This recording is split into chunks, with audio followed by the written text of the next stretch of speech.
Hi, we're doing a scavenger hunt today. I had actually never heard of this video concept before, but my friend Maddie from Maddie's Library had seen a few and wanted to do a bit of like a collab situation. So that's what we're doing. Basically, Maddie compiled a list of prompts and I compiled a list of prompts for her as well. It will basically lead us from one book to the next on our bookshelves, and then we'll ultimately end up with a book we have to read. So it's kind of like we're picking a book for each other without knowing anything about what book you're gonna end up with.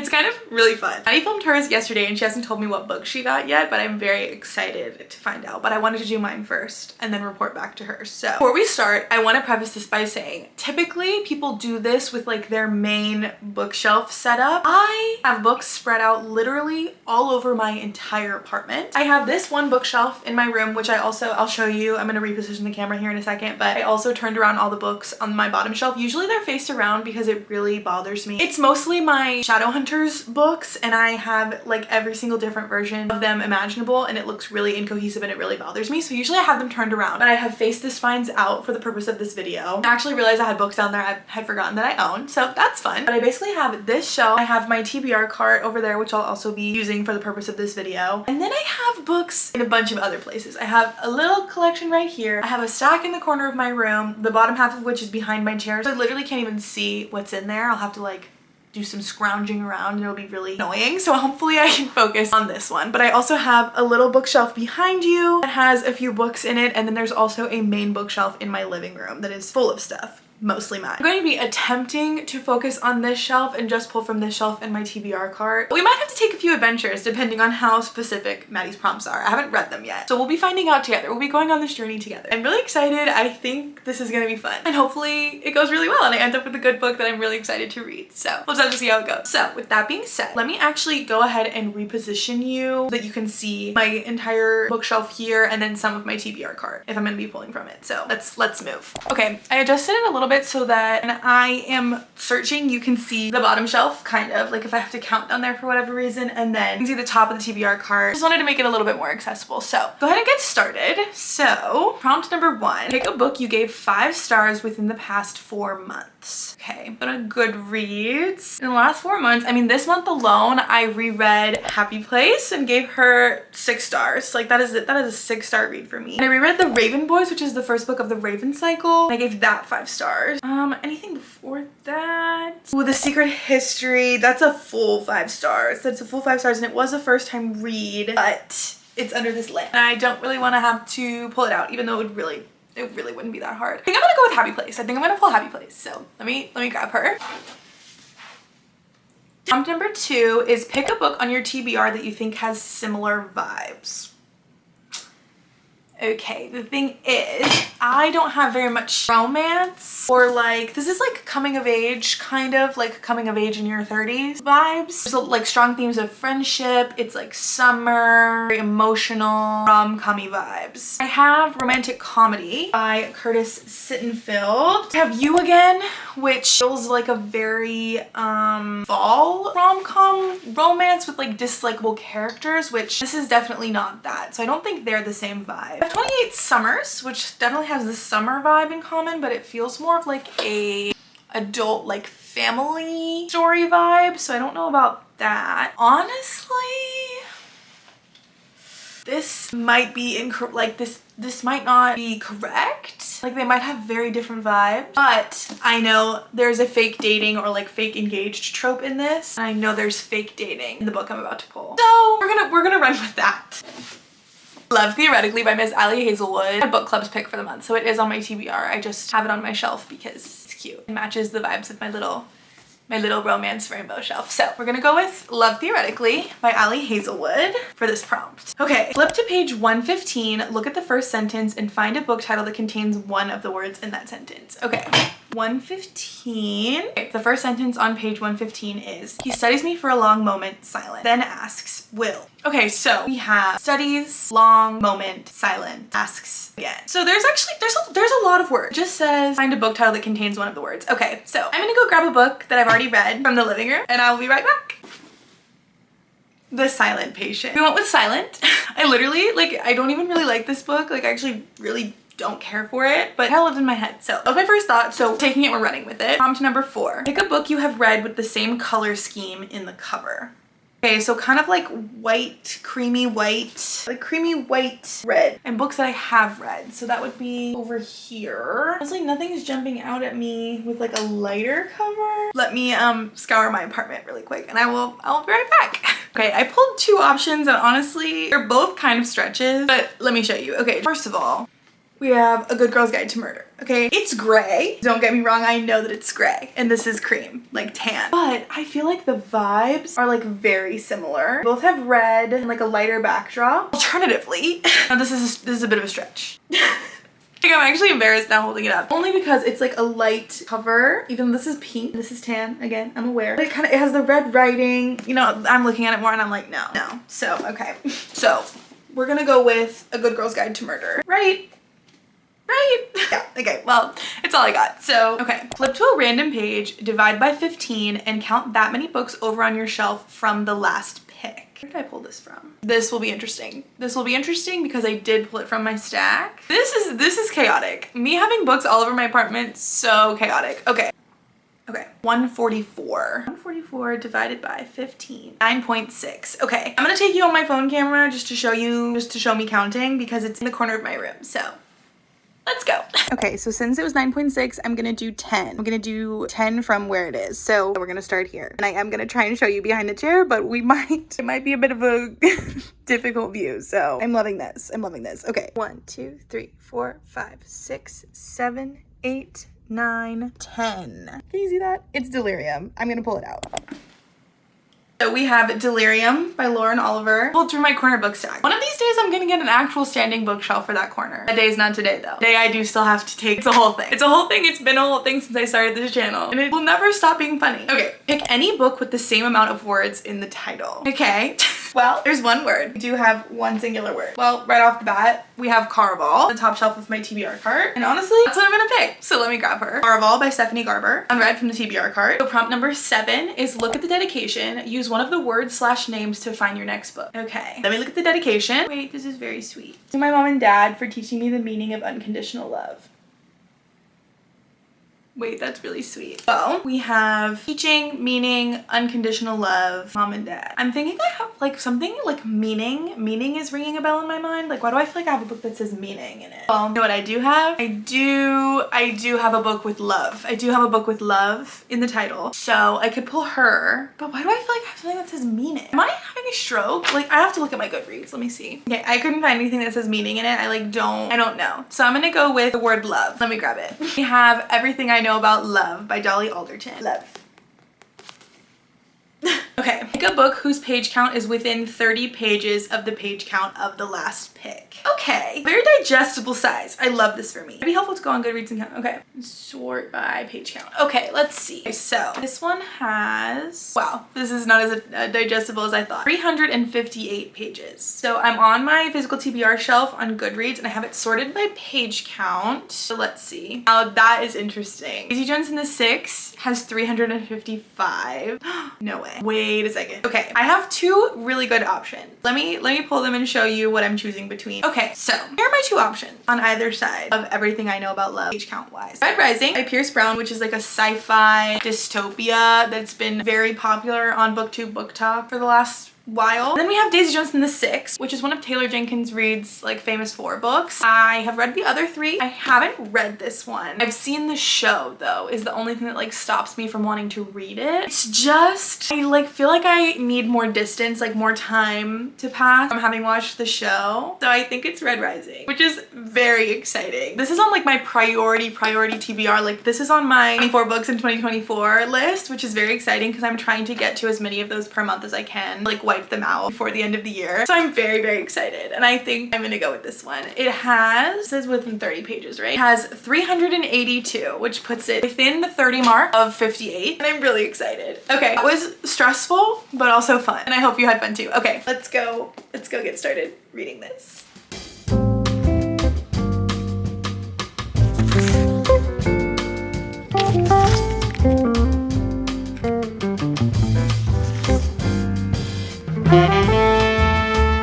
Hello.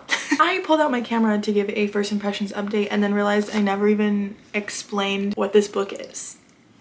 So I'm gonna do that now. If you have never heard of Red Rising by Pierce Brown, basically up to this point I'd only ever heard it described as like dystopian Hunger Games in space, and I never quite knew what that meant. And honestly, at the point that I'm up to now, I still don't quite know. Like, I can see parts of where it's being drawn from, but I'm not entirely sure that I understand the comparison. Like, I kind of get it. Just given that this is like so dystopian, I assume by the title you can tell there's a bit of a rebellion aspect. Honestly, I feel like this is one of those books that's like really good to go into mostly blind. So I'm gonna try and give you like a really bare bones explanation of the plot. So barest bones I can possibly put together is we're following main character Darrow. He is a 16-year-old that mines. He's a 16-year-old miner.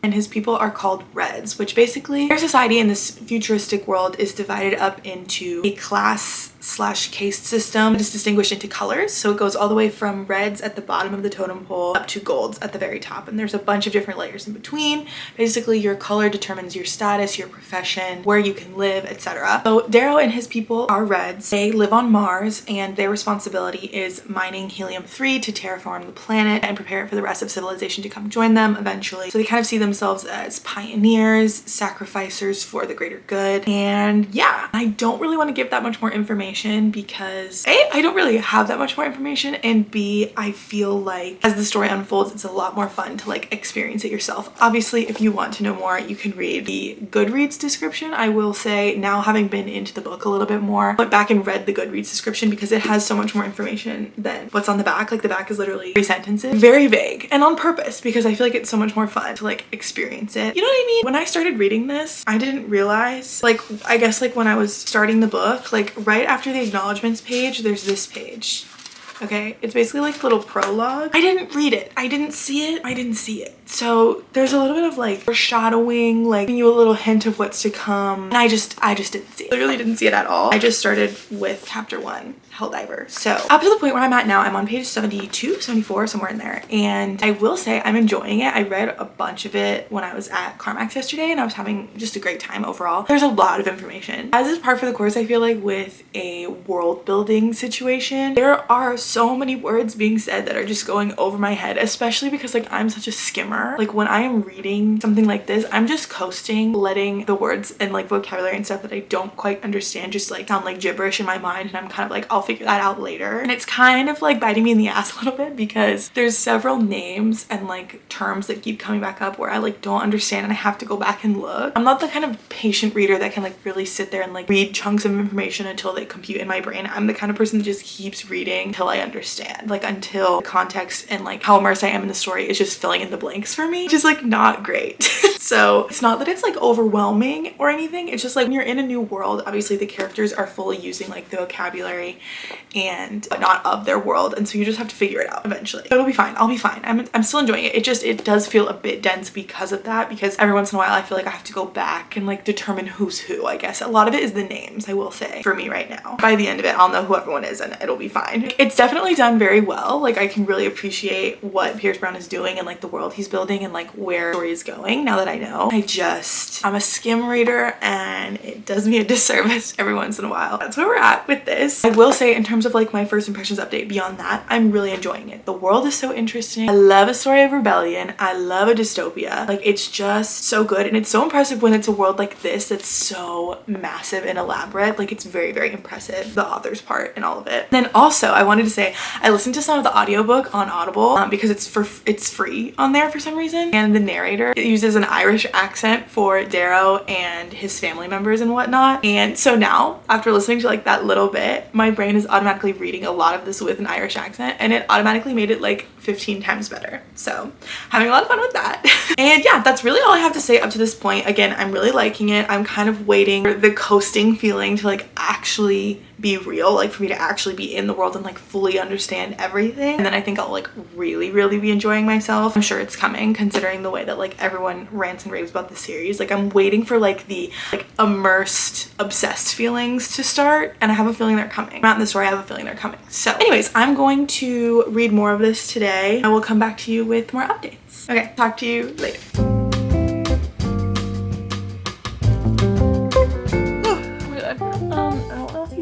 There's so many words in there that like I'm like, what? Like my eyes are just like scanning, not reading. There, the sovereign consul Octavia Alun rules with her emperators and praetors. The Ash Lord who made a world of Rhea Cinders is her minion. Reading it out loud's really helping. Like literally, it was going in one ear and out the other. My brain was just like not absorbing any information when I was reading. Maybe I should read this part out loud. See, this is where I'll be listening to the audiobook whenever I have some time, because my brain just chooses to skim and stops retaining information when I'm starting to see too many words that I'm like not registering. Like I said, like there's like a Red Rising specific vocabulary that like Darrow just like thinks and speaks in, which is totally fine, makes sense. My brain just like turns off. So anyways.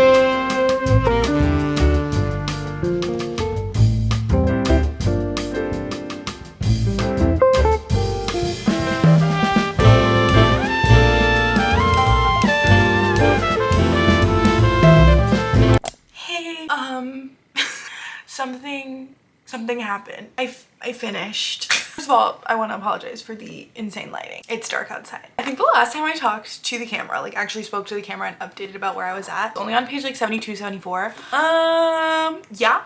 I read 300 pages. I had read a little bit here and there. I think I was like on 100 something, like maybe 120 when I got to work. And then I started reading, and around 120, I don't know specifically where, but somewhere around the 100-page mark, things get crazy, okay? Like I was suddenly in the world, like more than I had been up to that point, clearly, since I was talking about like not really following the vocabulary in the world. I was really just posting and like hoping it would make sense. Things started clicking because, not spoiling anything, obviously this is spoiler-free reading vlog. The world changes for our main character. He really, like his whole experience, his whole everything, it really switches up, okay? He's in a new situation, I guess you could say.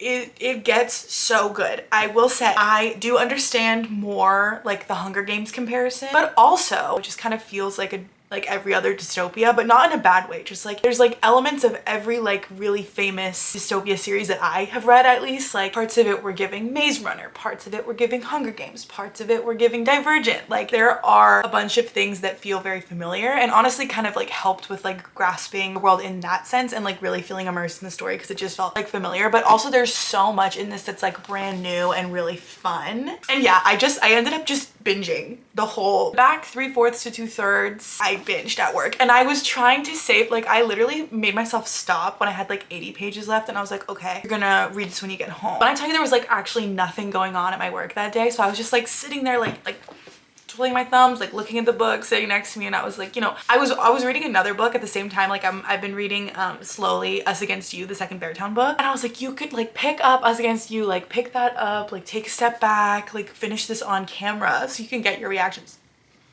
I had no willpower. I was like, I have to know what happens. I have to finish. Like I wanted to finish so bad, so I caved and I did. And I'm so sorry that I don't have real reaction shots to share with you of that happening. But it's done. There's nothing I do about it now. That being said, let me tell you what my final thoughts were of the whole entire back half of the book. I wrote notes as I was reading so that I wouldn't forget. So the update that I was gonna give around the halfway mark was basically that even though the world was making more sense and I was in it and like I was reading a lot quicker than I had been like up to that point. For the second there, I think it was when I filmed the clip when I was laying in bed, when I was really starting to try and like pay attention and like put the pieces together so that it would make sense moving forward, because I really was like, in my head I was like, if I don't figure this out, like if it doesn't become easier, like I'm like afraid that I'm not gonna enjoy this. Like I'm really afraid that I wasn't in the right headspace. Like Maddie texted me and was like, are you enjoying it? And I was like, honestly, I'm scared that I wasn't in like the perfect mood for it when I started it, because like something was like preventing me from really being in it. Like even though I was reading it fast, was having trouble like enjoying myself. Do you know what I mean? I'm not saying that this is like a really hard book to read, because it's not. It's very fast paced. If you are the kind of person that retains information the first time you read it, probably will have a very solid grasp of the book when you get to page 100. Wait, why was I thinking about that? One of the things that I was gonna say when I got to like the halfway mark was, I am directionally challenged in real life. In books, I have no idea where anyone is ever. I can look at the map at the front of the book and be like, no idea. Like actually genuinely, truthfully, no idea. None at all. But that being said, I had a great time regardless. So if that's you, don't worry, you'll be fine. It got to be, I don't know if like fun is the right word. It got to be very intense and different than what I was expecting it to be. Obviously huge ensemble of characters, I will say. Well, actually, I guess I should tell you. So with that sort of what I would have said halfway, let me tell you what I rated it. I gave it a 4.5 star. I am like so thrilled that I ended up enjoying it because again, I was so worried, really worried that I was gonna hate it. I was worried that I was hating it. I will say there are a couple things that prevented me from rating it higher. I wanted a bit more some of the characters, like the relationships were great, the dynamics were great, like the nuances and the secrets and like all that kind of stuff, great. I just feel like there was a bit of like an emotional distance between me and most of the characters, like even Darrow, the main character. I think it's maybe just Pierce Brown's writing style that he like keeps the emotions at a distance a bit. Like even though it feels like it should be something that we're feeling, I am obviously feeling and I'm connected to and understanding like how everyone's feeling. It's not like sucker punching me, you know, which is fine. Like not every story has to sucker punch you. It just like, it's more fun when it does.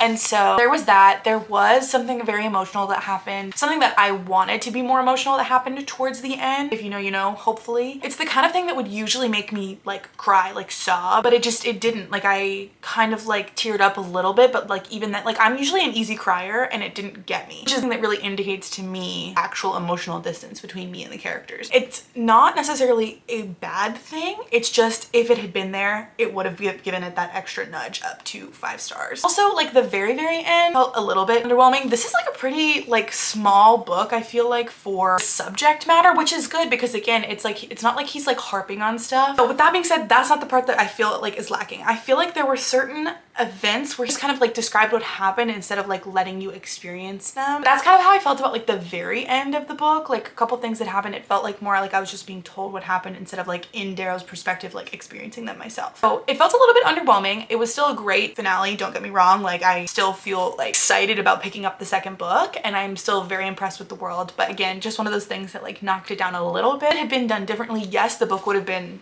like probably 150 pages longer, like if he was walking us through every event that he described. Sometimes you want that. Like sometimes like at the very end, I was like, we're really building towards this thing and then it kind of just is over, if that makes sense. Anyways, 4.5 stars. I will be purchasing the next 2 books. I'm excited to see how the characters continue to develop and how their relationships continue to evolve. So I think that's it for today's video. Thank you guys so much for watching. Thank you to Maddie for picking prompts that led me to this book. I've been looking forward to picking it up and I'm so glad that I finally have because it's not what I was expecting, but in the best way. And so now I'm looking forward to continuing it. I'm excited to have like a sci-fi world in my rotation moving forward into the new year. So yeah, this is a great way to start off February. I'm really looking forward to see how Maddie feels about the book that my prompts led her to. So I'm assuming her video will be out around the same time as mine. So I will have it linked in the description below, probably somewhere on the screen as well. You should definitely go watch it if you haven't already and subscribe to her as well. And yeah, I think that's it. Thank you guys again so much for watching and I will see you in the next one.